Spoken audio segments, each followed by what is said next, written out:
পূর্ব মেদিনীপুর জেলার দক্ষিণ কান্থি বিধানসভা কেন্দ্রের কান্থি 1 নম্বর ব্লকের হইপুর গ্রাম পঞ্চায়েত বিজেপির দখলে আসে পঞ্চায়েত নির্বাচনে। তবে এক বছর কাটতে না কাটতেই বিজেপির এক মেম্বার 12ই জানুয়ারি তিনি তৃণমূলে যোগদান করেন। তারপর সংখ্যাগরিষ্ঠভাবে এগিয়ে যায় তৃণমূল।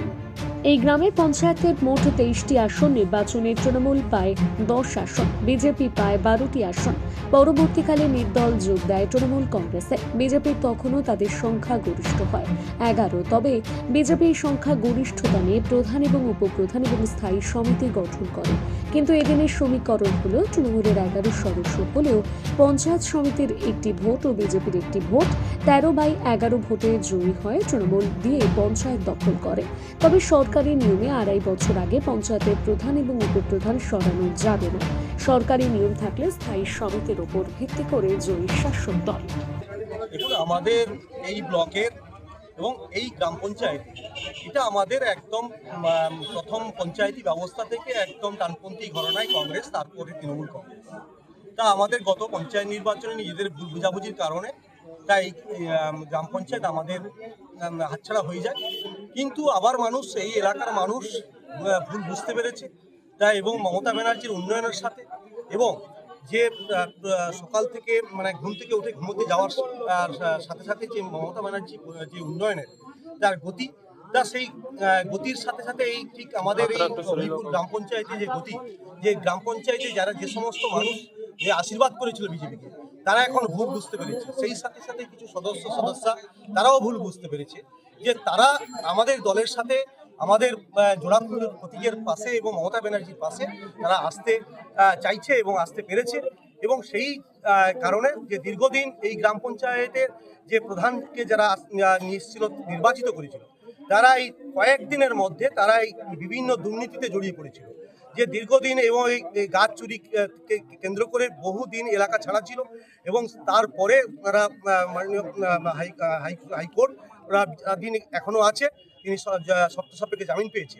তা হলেও তা আমাদের এই গ্রাম পঞ্চায়েতের টোটাল যে সিট আমাদের 23 জন, তা 23 জনের মধ্যে আমাদের তৃণমূল কংগ্রেস ছিল 10 জন এবং বিজেপির ছিল 12 জন এবং নির্দলে ছিল 1 জন।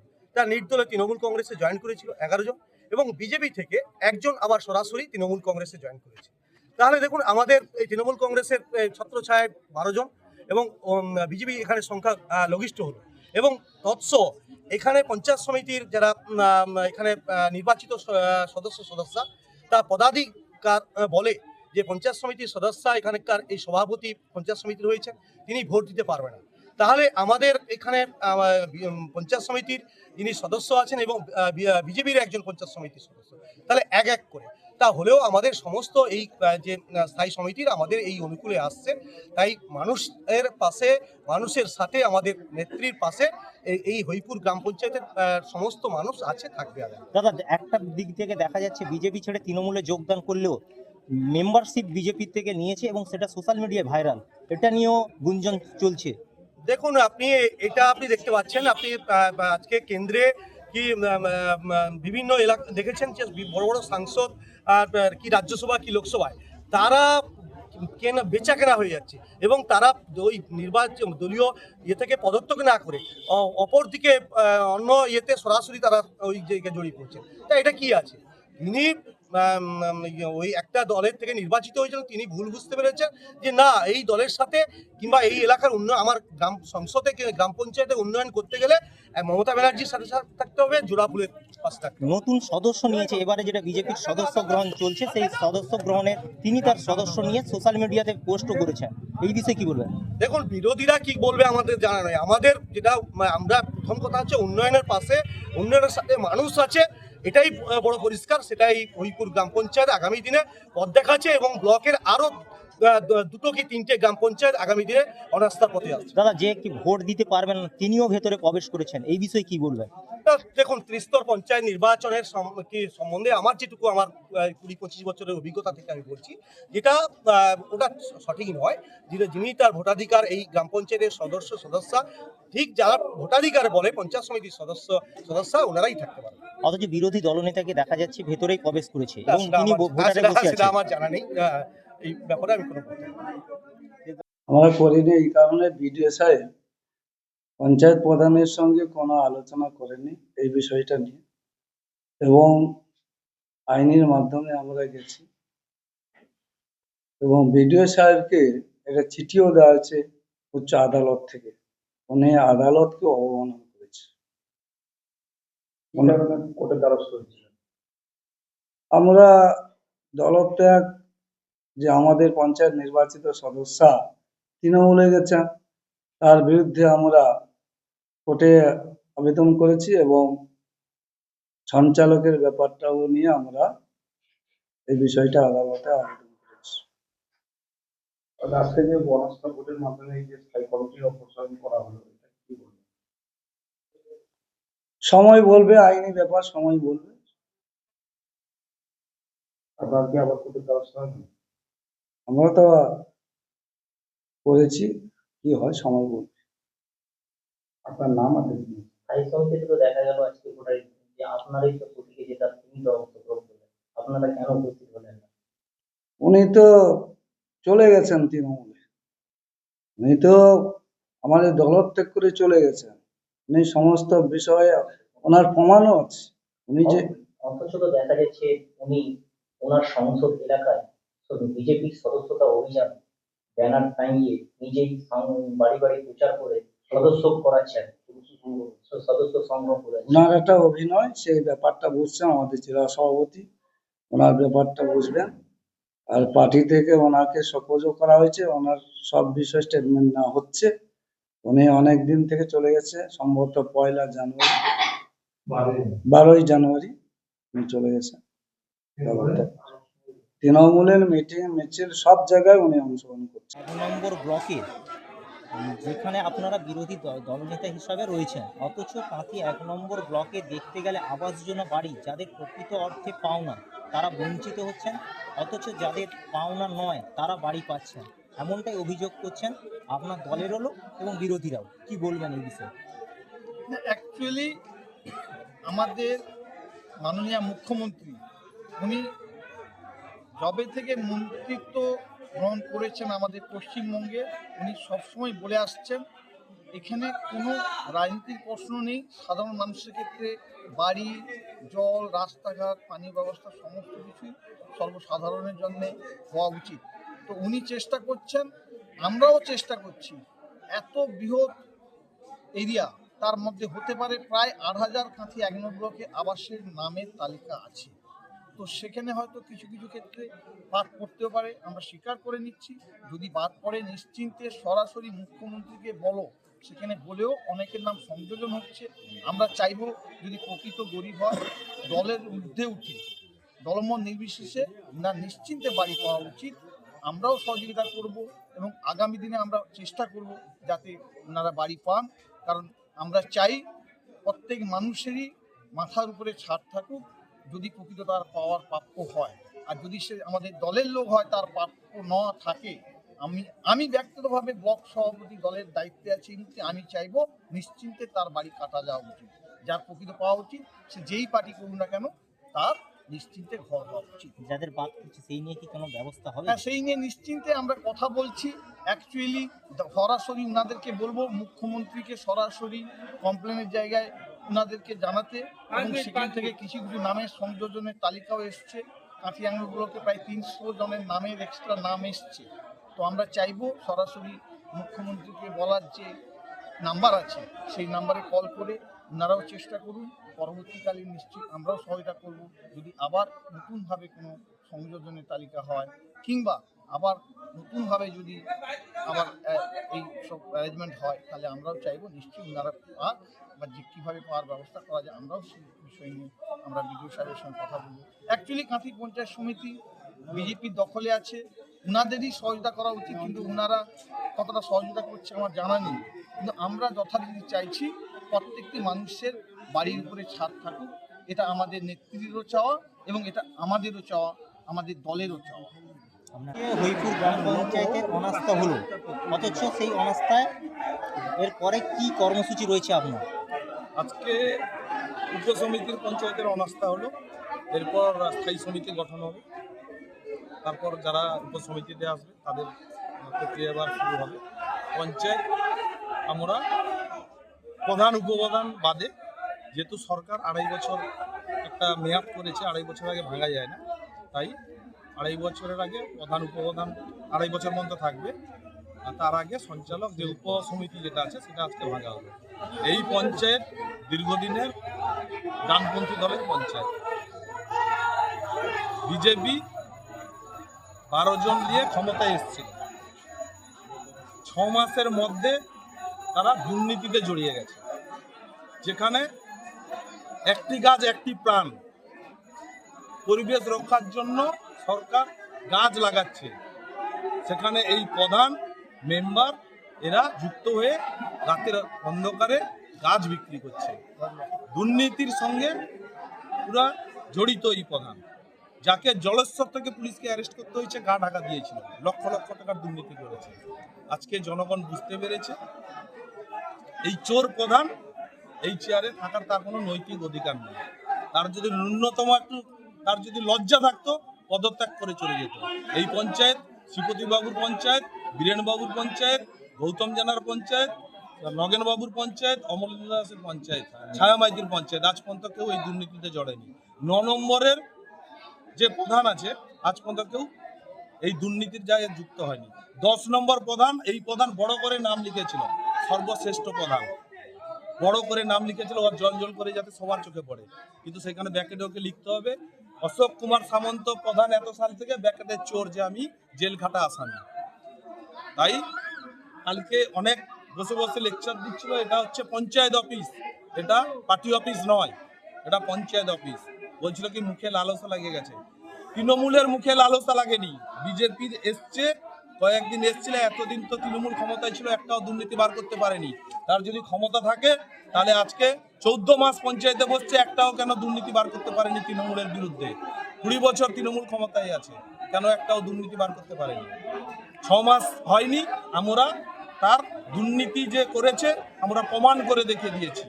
তারা দুর্নীতিগ্রস্ত, বিজেপি দুর্নীতিগ্রস্ত, আর যাদের মানে তাদের নেতৃত্ব, যাদের তাদের মাথা, তো কাঁথির কি ওয়েস্ট বেঙ্গলে ডাকাত দলের সর্দার, তার পেছনে যারা থাকবে তার সাঙ্গপাঙ্গরা তো তারা তো ছুচুরি করবেই, তারা তো এটা তো স্বাভাবিক। তাই হরিপুর অঞ্চলের এলাকাবাসী বুঝে গেছে, কালকে বলেছে আমি উন্নয়ন করেছি। বাবা তুমি কি উন্নয়ন করেছো? তুমি তো 3 মাস ঘর ছাড়া ছিলে। পঞ্চায়েত মেম্বার 23 জন তোমাকে সহযোগিতা করেছে বলে আজকে হরিপুর গ্রাম পঞ্চায়েতের তহবিলের টাকা আমরা খরচ করতে পেরেছি। তুমি কালকে বলছো যে আমরা তোমার 4 জন মেম্বারকে নিয়ে এসে করেছো, 23 জন মেম্বার নেই কেন? তুমি উন্নয়ন করেছো? উন্নয়ন সবাই করেছে, পঞ্চায়েতের সব মেম্বার যুক্ত আছে। এটা হরিপুর অঞ্চলের বাসী জানে, এটা ডানপন্থীর শক্তঘাটি, এটা বীরেনবাবুর শ্রীপতিবাবুর পঞ্চায়েত। আর এই দুর্নীতিগ্রস্ত এদেরকে আর বেশি দিন মানুষ রাখবে না। মমতা ব্যানার্জি সরকার 2.5 বছর করে দিয়েছে বলে তার দয়ায় আজ পর্যন্ত চেয়ারে বসে আছে, নালে কবে থেকে চলে যেত। আজকে তাদের বিজেপির মেম্বার বিজেপিতে থেকে গাছ চুরি করেছিল বলে, তার প্রতিবাদ করেছিল বলে তার বিরুদ্ধে তারা কোর্টে যাচ্ছে আমাদের দল করে। কেন?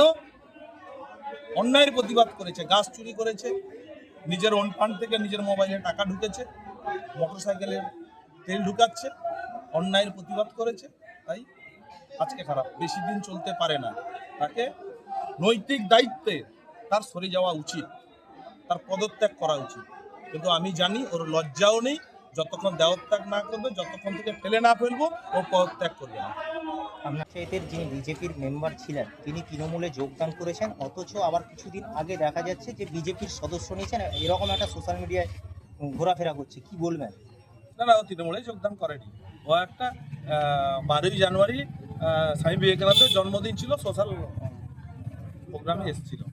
ওটা সোশ্যাল প্রোগ্রামে, যেহেতু স্বামী বিবেকানন্দের জন্মদিন, বিশ্ব যুব দিবস একটা পালন হচ্ছিল, ওইখানে এসেছিলেন ওই সেটা তো সে যোগদান করেছে বলে ওকে বলেছে তো বলেনি, তো বিজেপিতেই আছে, বিজেপির সদস্য সংগ্রহ করছে, বিজেপির মেম্বারশিপ নিয়েছে। 25 তারিখ তাকে দল থেকে চিঠি দিয়েছে যে অনাস্থা প্রস্তাবে উপস্থিত হতে না, কিন্তু এটা তো অনাস্থা প্রস্তাব তো একটা মেম্বারের নৈতিক অধিকার, যে কেউ যোগ দিতে পারে, এটা এর সঙ্গে তো দলের কোনো ইয়ে নেই। ও বিজেপিতেই আছে, ও তৃণমূলের সঙ্গে কোনো যোগ নেই।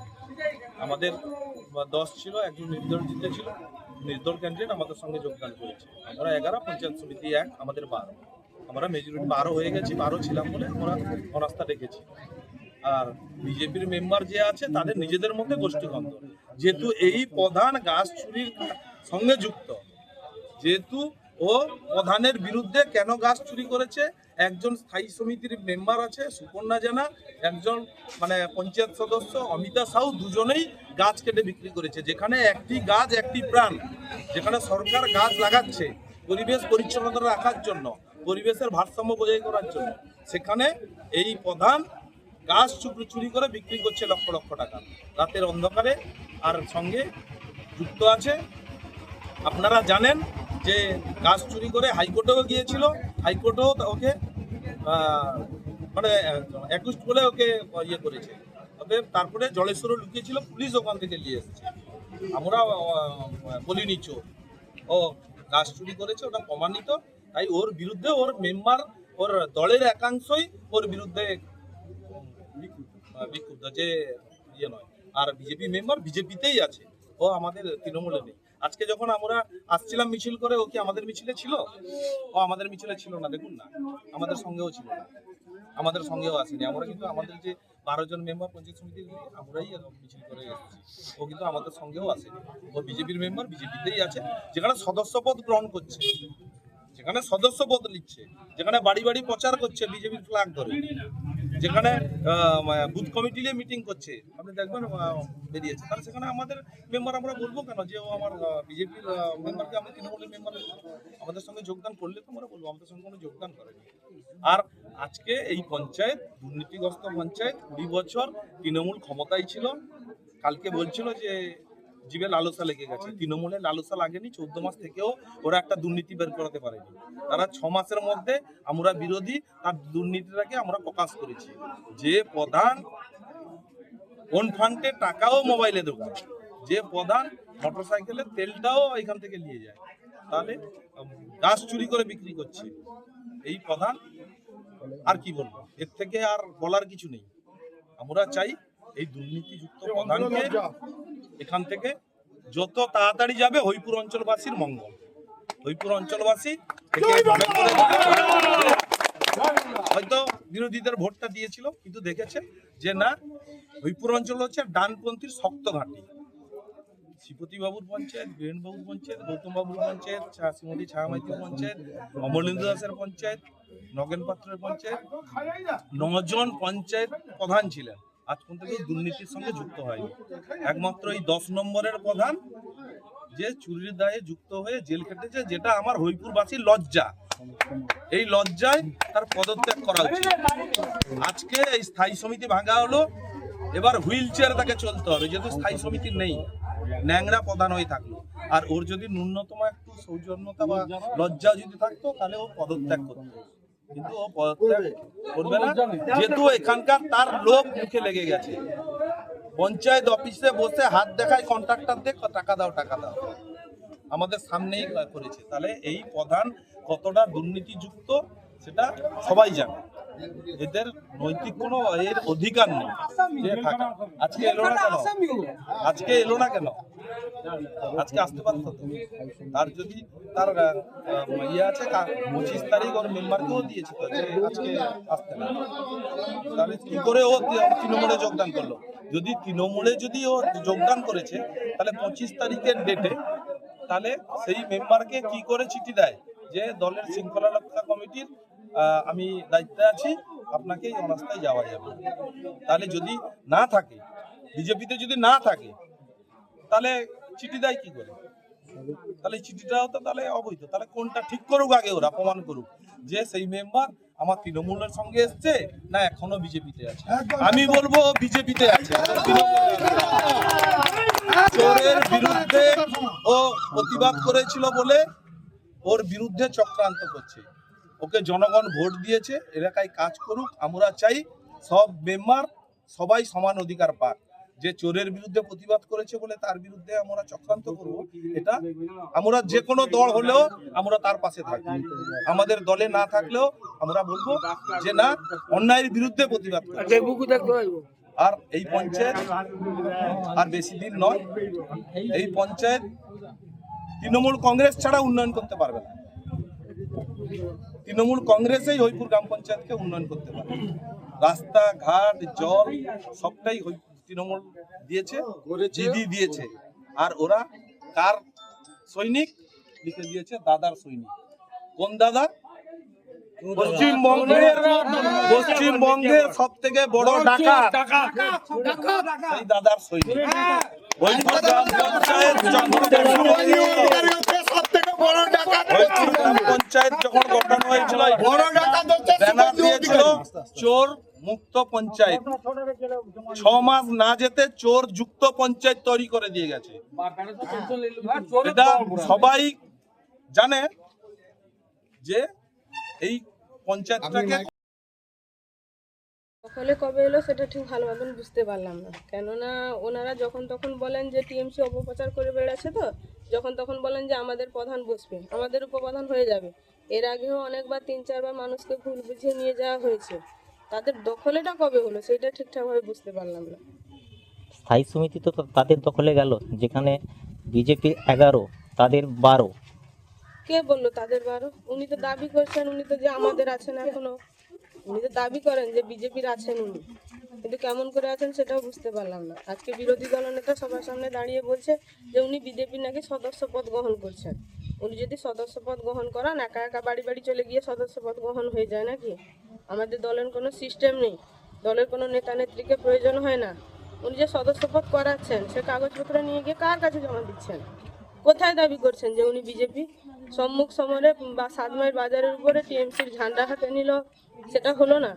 অঞ্চলে আজকে তো লুকিয়ে যেতে হলো ওনাকে। বেরিয়ে আসার সময় দেখতে পেলাম যে উনি বেরিয়ে এলেন। লুকিয়ে গেল কেন? উনি তো টিএমসিতে জয়েন করেছেন সবার সামনে, সোশ্যাল মিডিয়া গোটা। আজকে ওনাকে লুকিয়ে যেতে হলো কেন? ওনারও ব্যবস্থা ঠিকঠাকভাবে করা হচ্ছে। আমরা আইনের পথে ঠিক চলছে, ওনার ব্যবস্থা ঠিক নেওয়া হবে। আর বিজেপি আছে 5 বছর ধরে হরিপুর অঞ্চলে বিজেপি থাকবে।